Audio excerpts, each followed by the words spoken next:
సంధ్య పిచ్చేసారావు పియ్యా అదేంటి నా పేరు పేరెవరు అడిగారయ్యా? మరి వాళ్ళందరూ సుదర్శను వెంకటేశు సంధ్య అని పేరు చెప్తున్నారు కదా.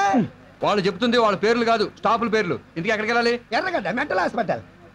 పేరుకి తగ్గ స్టాపే. 2 రూపాయలు.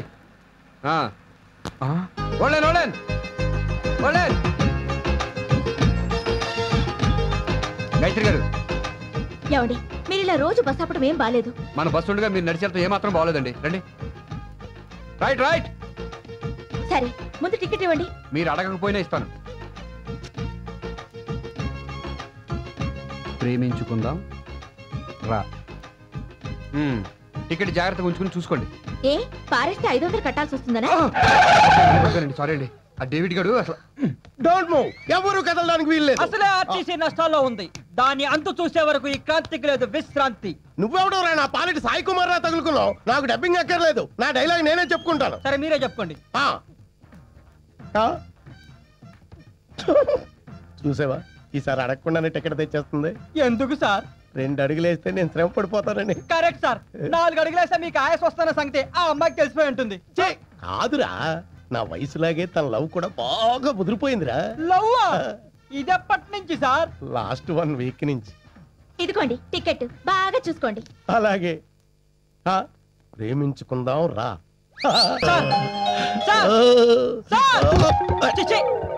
మిమ్మల్ని స్క్వాడ్ ఇన్స్పెక్టర్ అనుకున్నా గానీ ఇలా ఫైర్ టైప్ అనుకోలేదు. చిచి అదేం కాదురా, కొంచెం డ్రీమ్ లోకి వెళ్ళా. బాగా చూసుకున్నారుగా? బాగా. మిస్టర్ పట్టాభిక్. అర్థమైంది సార్. ఆ టికెట్ మీరు ఉంచుకుంటారు, ఈవిడికి నేను వేరే టికెట్ ఇవ్వాలి. గుడ్. పైకి వస్తావు. నీకు తొందరలోనే ప్రమోషన్ ఇచ్చి డ్రైవర్ని చేస్తా. బాయ్. మో. ఈడొకడు మన సెల్లో తగులుకున్నాడు.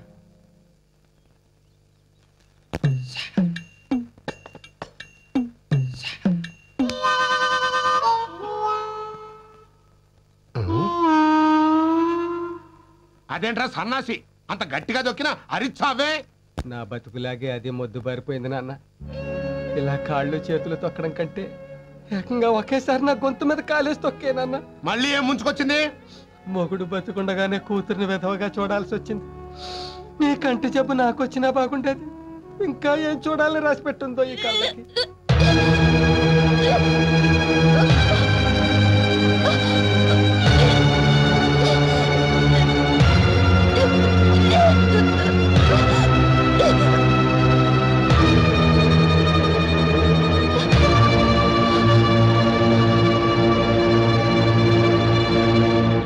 ఏమైంది?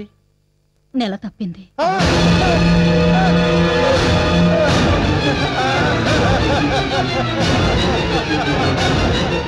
మొగుడు చచ్చి 3 ఏళ్ళు అయితే ఇప్పుడు నెల తప్పడం ఏమిటి? ఎవడా వెధవా? మన ఇంటికి వస్తాడే గిరీశం. అనుకున్నా ఆ వెధవ మన కొంప చుట్టూ తిరుగుతున్నప్పుడే ఇలాంటి కొంపేదో ముంచుతాడు అని. ఎందుకేరా ఆ రోజు దాని మొగుడు పోగానే ఏ సెకండ్ హ్యాండ్ తీసుకొచ్చి దాని మెళ్ళలో మళ్ళీ 3 ముళ్ళు వేయించరా అని నెత్తి నోరు మొత్తుకున్నా. ఏం చచ్చావు కాదు. ఇప్పుడు చూడు, దాని కడుపు బరువు ఎక్కింది, మన బరువు బజార్కి ఎక్కుతోంది. అదేంటి మావయ్య, పెద్దవాళ్ళ నుండి మీరు కూడా అలా మాట్లాడతారు? ఒక్క పెళ్లి చేయడానికి నానా కష్టాలుగా ఉంటే మళ్ళీ పెళ్ళంటే ఎవరు వస్తారు? ఎందుకు వస్తారు? అది నీ ఆడబిడ్డ కదా, రారు. అదే నీ కన్న బిడ్డ అయితే వస్తారు.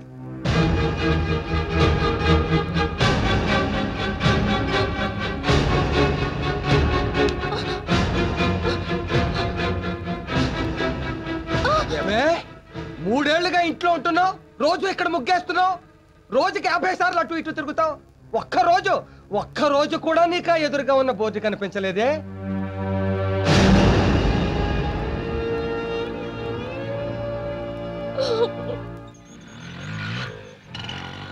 ఇక్కడ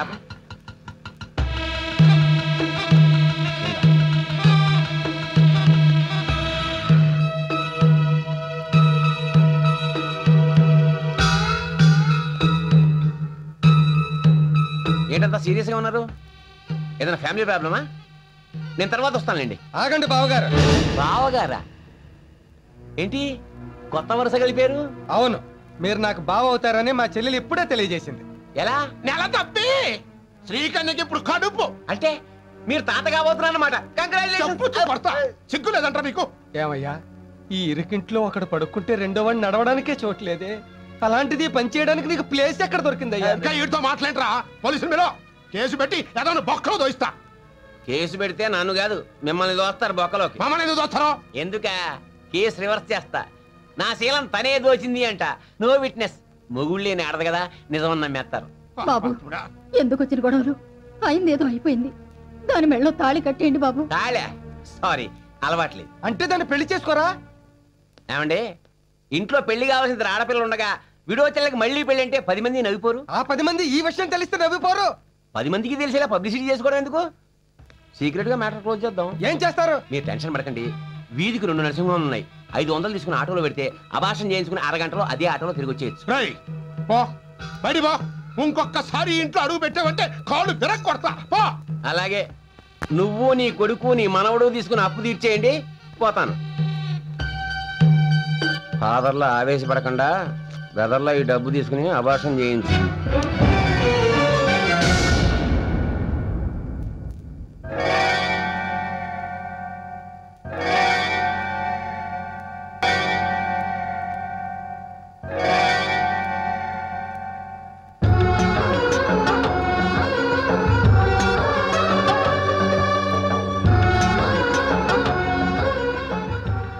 గుడ్ మార్నింగ్ గాయత్రి గారు. ఏంటారు డల్గా ఉన్నారు?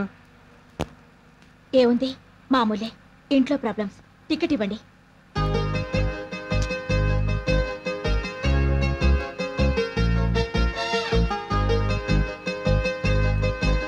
ఇదిగోండి టికెట్. ఆ స్క్వాడ్ ఇన్స్పెక్టర్ రాకుండా. Don't move. ఇదిగోండి టికెట్, చూసుకోండి. ఒకసారి నాకు ఇవ్వండి సార్, నేను చూస్తాను. బాస్ లవ్ లెటర్స్ అసిస్టెంట్ చూడకూడదు. ఇంటి సమస్యలు రోజు రోజుకి పెరిగిపోతున్నాయి కాబట్టి మనం పెళ్లి చేసుకుందాం. ఏంటండి పబ్లిక్ లో ఇది? ఏదైనా లాడ్జ్కి వెళ్దారండి. నేను ఆ టైప్ కాదు, ఏదో డ్రీమ్ లోకి వెళ్ళి పట్టాభి. ఆల్రెడీ కొత్త టికెట్ ఇచ్చేసాను సార్, కానీ ఆ టికెట్ వెనకాల వెనక ముందు నేను చూసుకుంటాను. గాయత్రి, మన ఇంటి అడ్రస్ కొంచెం. ఈ అమ్మాయి మన ఆర్టీసీ డ్రైవర్ గోవిందరావు గారు అమ్మాయి. వాట్? మన మన గోవిందరావు అంకుల్ కూతురా? చూసావా గణేష్, పూర్వం ప్రేమలేఖలు పావురాల ద్వారా పంపించేవారు, తర్వాత పోస్ట్ ద్వారా, తర్వాత ఫోన్లోను, ప్రస్తుతం ఇంటర్నెట్ ద్వారా కూడా పంపిస్తున్నారు. ఈ అందాల రాసి మన ఆర్టీసీ పెట్టే కదా, అందుకని టికెట్ లేఖలు పంపిస్తుంది. Thank you, bye. సార్, మీరు లవ్ లో పడిపోయారు. ఆర్టీసీ మళ్ళీ లాస్ట్ లో పడిపోతుంది. డోంట్ వరీ, పెళ్లి అయిపోగానే రికవరీ చేసేద్దాం. నువ్వు అర్జెంట్ గా బస్సు తీసుకుని మా ఇంటికి వచ్చి అలాగే సార్. తాంబూలాలు తీసుకోవడానికి వెళ్ళాలి. అలాగే సార్. నేను చందాలు అడుక్కోవడానికి రాలేదు తాతగారు. మరి సార్ సార్ నమస్కారం సార్. మీరేమిటి ఇలా? మీరు పెద్దవారు, మీరు నాకు నమస్కారం చేయకూడదు. ఎవర్రా వీళ్ళు? మా స్క్వాడ్ ఇన్స్పెక్టర్ గారు. నాన్న ఏంటి సార్ ఇలా వచ్చారు? లోపలికి వెళ్ళి మాట్లాడుకుందాం. రండి సార్, రండి రండి రండి. ఇలా కూర్చోండి సార్. అయ్యో లేవండి సార్. Sorry sir. Idiot! కూర్చోండి. చెప్పండి సార్. పెళ్లి సంబంధం మాట్లాడదామని. పెళ్లి సంబంధమా? ఎవరికి సార్? మీ రెండో అమ్మాయి గాయత్రి గురించి. మా గాయత్రిక. మీ అబ్బాయికి చేసుకుంటారా సార్? అబ్బాయా? నాకు అబ్బాయి ఏంటి? నేనే పెళ్లి కానీ అబ్బాయిని. ఇప్పటిదాకా పెళ్లి కాకపోవడం ఏంటి? ఏమన్నా ప్రాబ్లమా? No problem. నచ్చిన అమ్మాయి దొరక ఇప్పుడు దాకా వెయిట్ చేసాం. మీ గాయత్రి ఇప్పుడు నాకు బాగా నచ్చేసింది. మా గాయత్రితో పెళ్లి? 2 నెలలుగా మీ అమ్మాయి మా బాసు తెగ ప్రేమించేసుకుంటున్నారు. నా మనవరాలు ఇతన్ని ప్రేమించిందా? మీరు నమ్మటం లేదు కదూ. చాలా రోజులు నేను నమ్మలా, కానీ బస్ టికెట్ల వెనక లవ్ లెటర్ చూశాక కన్ఫర్మ్ చేసేసుకున్నా. గుడ్. గాయత్రికి నేనంటే ప్రాణం. మా ఇద్దరి మధ్య 20 ఏళ్ళు తేడా ఉన్నా కూడా పెళ్లికి పెద్ద ప్రాబ్లం ఏమి ఉండదు. గాయత్రి, గాయత్రి ఇలా రా. ఇలా రా. ఏంటి నాన్నా? ఏంటమ్మా ఇది? హలో మై డియర్ గాయత్రి, వచ్చేసా. నీ కోసమే సకుటుంబ సపరివార సమేతంగా వచ్చేసా. దేనికి? తాంబూలాలు పుచ్చుకోవడానికి. తాంబూలాలేంటి? తాంబూలాలేంటి అనంత అమాయకంగా అడుగుతావే? ఈ వెధవను నువ్వు ప్రేమించేస్తున్నావుగా? నేను ప్రేమ కాదు, దావా. చెప్పు గాయత్రి, ఎవరికి భయపడొద్దు. ఈ క్రాంతి నీకు తోడుగా ఉన్నంత వరకు నిన్నెవ్వరూ ఏమీ చేయలేరు. నీ మనసులో నా మీద ఉన్న ప్రేమను ధైర్యంగా చెప్పు. చెప్పు తెగిపోద్ది. నీ మీద నాకు ప్రేమ ఏంటి?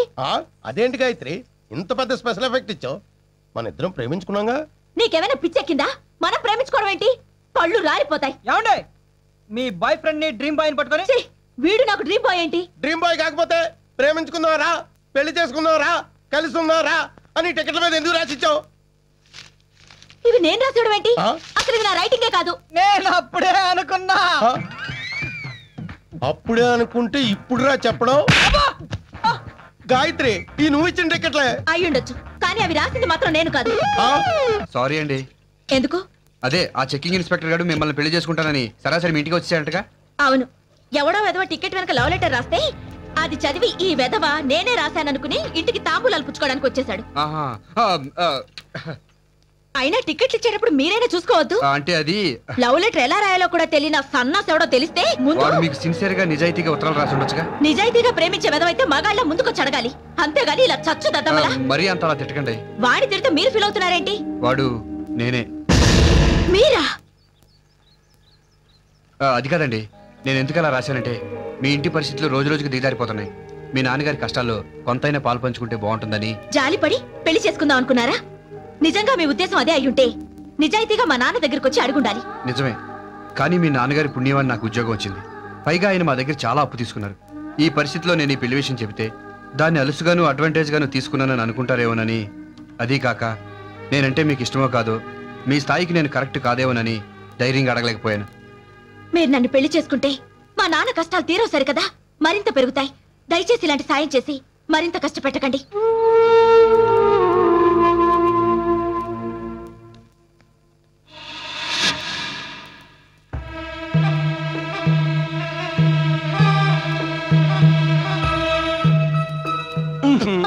అబ్బా వదలండి. ఏంటిది? భయం ఎందుకు? లైసెన్స్ తీసుకున్నాక మన లైన్ క్లియర్ అయిపోయినట్టే. సిగ్గు లేకపోతే సరి. పెళ్లి చేసుకుంటానని మాటిచ్చి తీరా నెల తప్పాక అబోర్షన్ చేస్తారా? మరి అదే మిస్అండర్స్టాండింగ్. పిచ్చిదానా, నేను నిన్ను పెళ్లి చేసుకోవడం 2 నిమిషాల పని. కానీ నేను నీ మెడలో తాళి కట్టాక నాకేదన్నా సడన్ గా నేను పోయాననుకో, సెంటిమెంట్ గా 3వసారి నిన్ను ఎవరు పెళ్లి చేసుకుంటారు? అబార్షన్ చేసుకోకుండా రేపు నువ్వు చంటాండుగా అన్నావనుకో, కామన్ గా నీకు నాకు వాడి మీద ఇష్టం ఏర్పడి మనం మన సీన్ గారిని పట్టించుకోవడం మానేస్తాం. పాపం అప్పుడు వాడి పరిస్థితి ఏమిటి చెప్పు? అంటే నీ బిడ్డ కోసం నా బిడ్డను త్యాగం చేసి. మీరెంత మంచివారండి. మా ఆయన కూడా ఎప్పుడు ఇలా ఆలోచించేవారే కాదు. ఇప్పుడు బ్రదర్ని గుర్తు చేయకు, బాధగా ఉంటుంది. నీ కోసం ఎందుకు ఇచ్చానో తెలుసా? బంగారు గాజులా?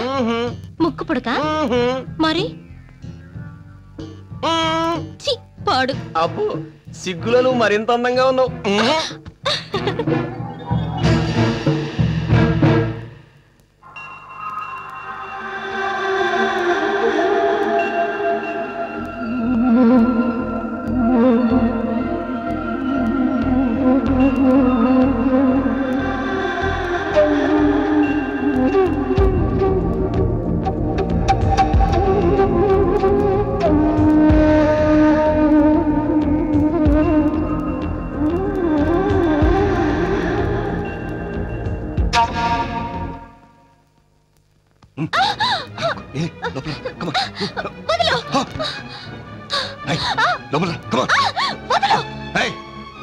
ఏంటే బెట్టు చేస్తున్నావు?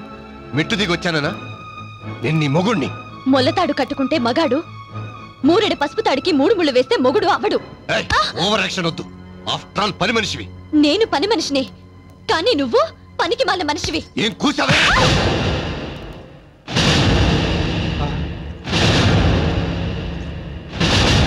పాచి పనులు చేసి నా చేతులు చాలా గట్టిపడ్డాయి. తిరిగి కొట్టానంటే దవడ పగిలిపోతుంది. నన్ను కొడతావా? ఆగో! ఏ అధికారంతో నా మీద చేయి చేసుకుంటున్నావు? ఒక పూట అన్నం పెట్టావా? ఒక చీర తెచ్చావా? కనీసం ఒక మూల మల్లెపూలైనా తెచ్చేసావా? ఓహో, ఈ సృష్టికారం చూసిన మగాడివయ్యావా? ఈ మహానుభావుని ఆదర్శంగా తీసుకున్నా ఆవిడ కొడుక్కి ఆడుకోవడానికి 4 బొమ్మలైనా తెచ్చి పడేస్తున్నాడు. ఆ మాత్రం సంపాదించే మగతనం కూడా నీకు లేదే? చూడు, ఆడది కోరుకునేది తన మొగుడి కండలు తిరిగే మగతనాన్ని కాదు, కష్టపడి సంపాదించే పనితనాన్ని. అది తెలుసుకో. క్షమించండి మావయ్య.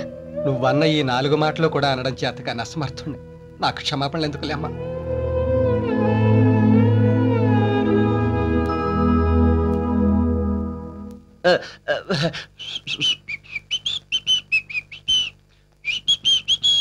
గిరీశం,